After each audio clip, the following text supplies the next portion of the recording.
ఇక్కడ మరో ప్రత్యేకత ఏమంటే గర్భగుడి తలుపులు మూసి ఉన్నా దర్శనం చేసుకోవచ్చు.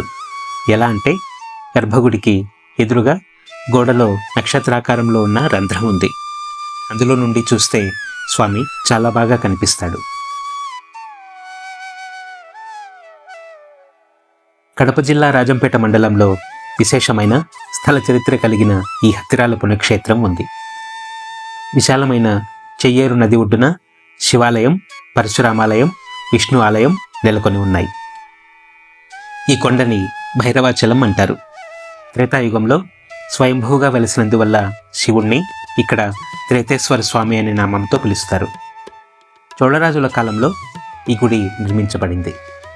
భృగు మహర్షి ఇక్కడ తపస్సు చేసి విష్ణు సాక్షాత్కారం పొందాడు. ఆయన కోరిక మేరకు ఒక పాదం ప్రసిద్ధ పుణ్యక్షేత్రం గయలోను, మరో పాదం ఇక్కడ మోపి గదాధరునిగా వెలిసినందువల్ల ఈ క్షేత్రం గయతో సమానమైన ప్రాశస్త్యం కలిగి ఉంది.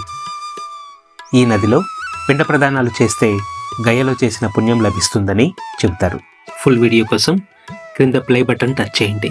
Thanks for watching.